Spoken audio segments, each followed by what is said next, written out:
You know Dasher and Dancer and Prancer and Vixen, Comet and Cupid and Otter and Blitzen. But do you recall the most famous reindeer of all? Yes, Rudolph the Red-Nosed Reindeer. It all began one January in 1939. Montgomery Ward and Company wanted to give away a special book to children during the Christmas season. Robert L. May, a young copywriter with the company, was asked by his boss to come up with some ideas. He began working on a story about a reindeer who was not like all the others. At first, his boss rejected the idea, but May persevered. He worked on the story for months and finally finished in late August. Montgomery Ward printed it and handed out almost 2.5 million copies that Christmas, and children were immediately enchanted by Rudolph and his brilliant nose. World War II came, and Rudolph went into hibernation. In 1946, the company again published the book, this time distributing over 3.5 million copies. Rudolph's popularity was soaring. May was approached by publishers and songwriters, all wanting a chance to be part of this phenomenon. But the copyright was owned by Montgomery Ward, and May was unable to sell what he did not own. In 1946, an act of great generosity, Sewell Avery, the chairman of Montgomery Ward, gave the copyright to Rob May. The rest, as they say, is history. How many of you cubs knew what the story was behind the reindeer? I mean, you never know what's going on behind the scenes.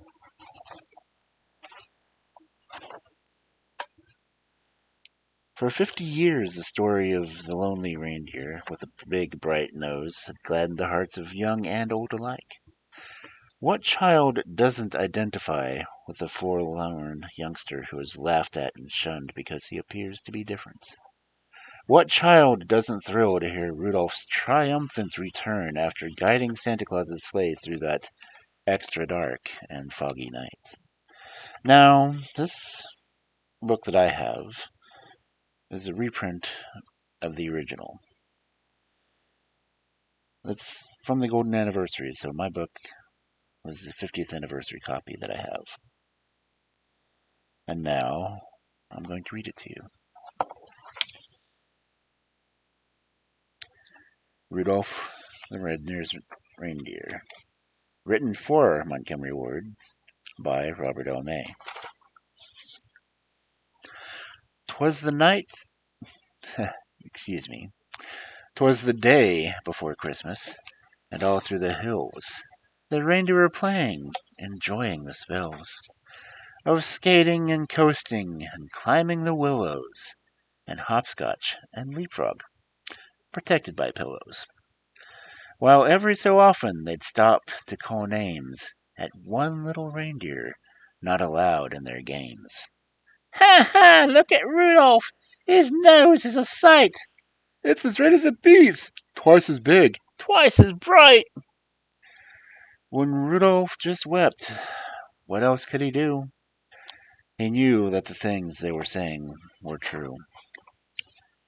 Where most reindeers' noses are brownish and tiny, poor Rudolph's was red, very large, and quite shiny. In daylight it dazzled, the pictures show that. At night time it glowed, like the eyes of a cat. And putting dirt on it, just to make it look muddy. Oh boy, and was he mad when they nicknamed him Ruddy. Although he was lonesome, he always was good, obeying his parents as good reindeer should. That's why, on this day, Rudolph almost felt playful. He hoped that from Santa soon his sleigh full of presents and candy and dollies and toys for good animals, girls, and boys. He'd get just as much, and it was pleased him, as the happier, handsomer reindeer who teased him. So as night and a fog hid the world like a hood, he went to bed hopeful. He knew he'd been good. A while away, way up north on the same foggy night, old Santa was packing his sleigh for his flight. "This fog," he complained, "will be hard to get through." He shook his round head, and his tummy shook too. "Without any stars or a moon as our compass, this extra dark night is quite likely to swamp us. To keep from collisions, we'll have to fly slow. To keep our direction, we'll have to fly low. We'll steer by street lamps and houses tonight, in order to finish before it gets light. Just think how the boys and girls' faith would be shaken if we didn't reach them before they awaken. Come Dasher, come Dancer, come Prancer and Vixen, come Comet, come Cupid, come Donner and Blitzen. Be quick with your suppers, get hitched in a hurry. You, too, will find fog a delay and a worry." And Santa was right. He usually is. The fog was as thick as a soda's white fizz. Not just getting lost needed all Santa's skill, with street signs and numbers were difficult still. He tangled in treetops again and again. He barely missed hitting a tri-motored plane. He still made good speed, with much twisting and turning, as long as the street lamps and house lights were burning. At each house, first noting the people who lived there, he'd quickly select the right presents to give there. By midnight, however, the last light had fled, for even big people have then go to bed. Because it might wake them, a match was denied him. Oh my, how he wished for just one star to guide him. Through dark streets and houses, old Santa fared poorly. He now picked the presents more slowly, less surely. He really was worried, for what would he do if folks started waking before he was through? The air was still foggy, the night dark and drear, when Santa arrived at the home of the deer. A ledge that he tripped on while seeking the chimney gave Santa a spill and a painfully skinned knee. The room he came down in was blacker than ink.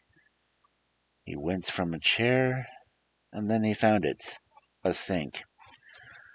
The first reindeer bedroom was so very black. He tripped on the rug and fell flat on his back. So dark that he had to move close to the bed and squint very hard at the sleeping deer's head.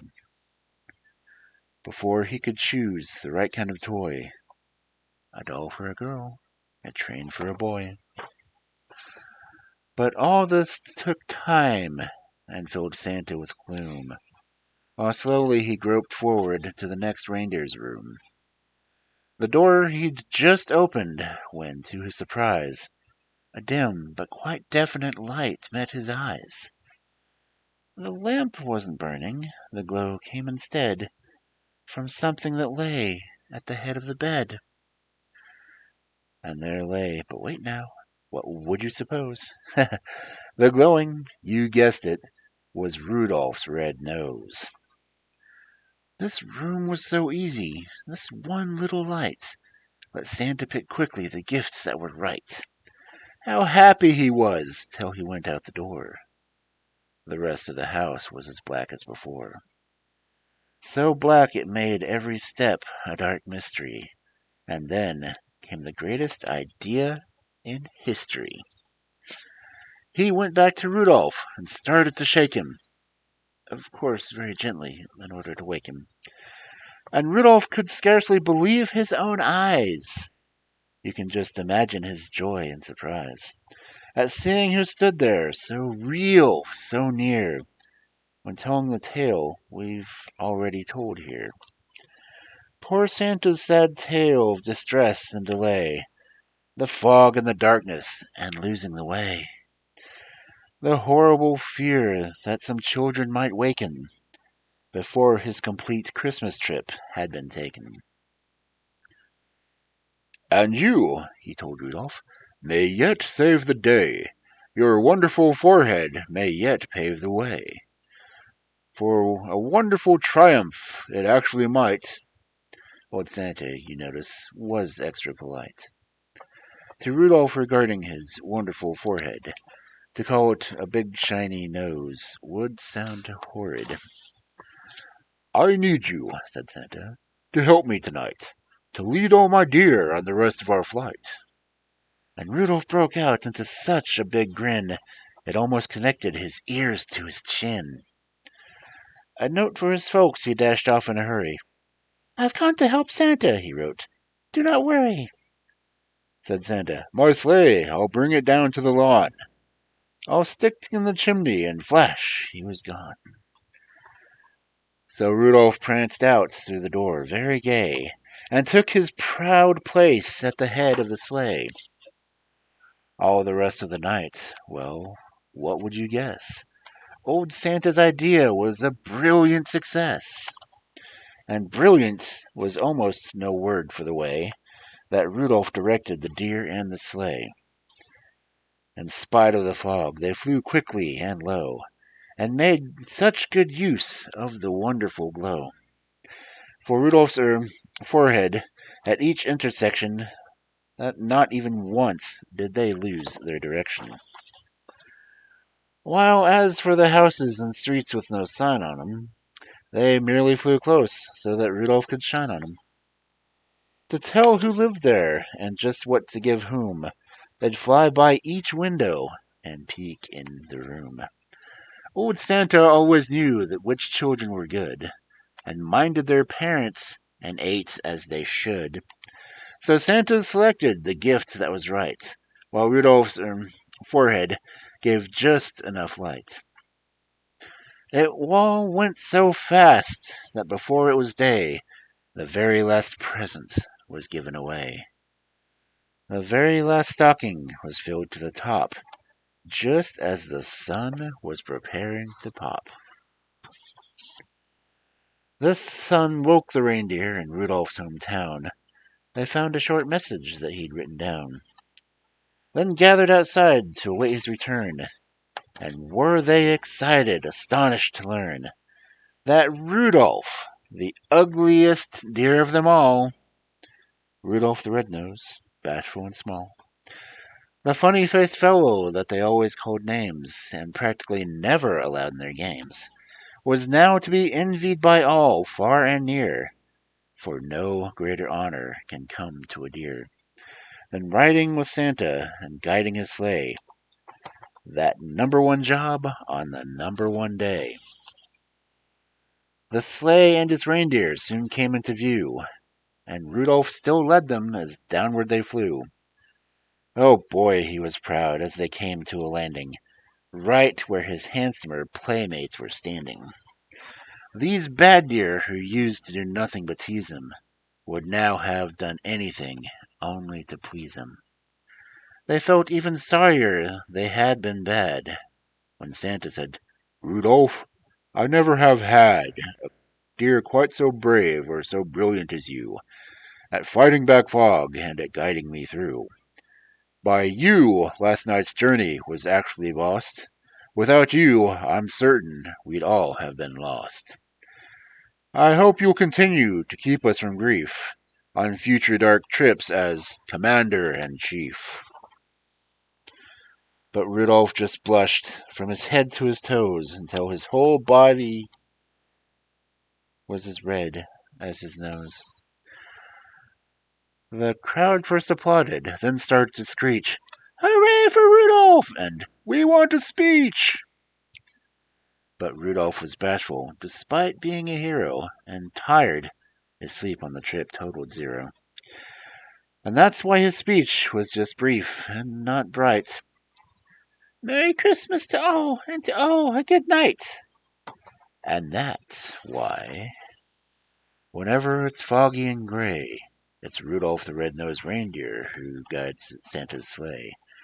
But listening this Christmas, but don't make a peep, 'cause that late at night, children should be asleep. The very first sound that you'll hear on the roof, provided there's fog, will be Rudolph's small hoof. And soon after that, if you're as still as a mouse, you may hear a swish as he flies around the house, and gives enough light to give Santa a view of you and your room. And when they're all through, you may hear them call as they drive out of sight. Merry Christmas to all, and to all a good night.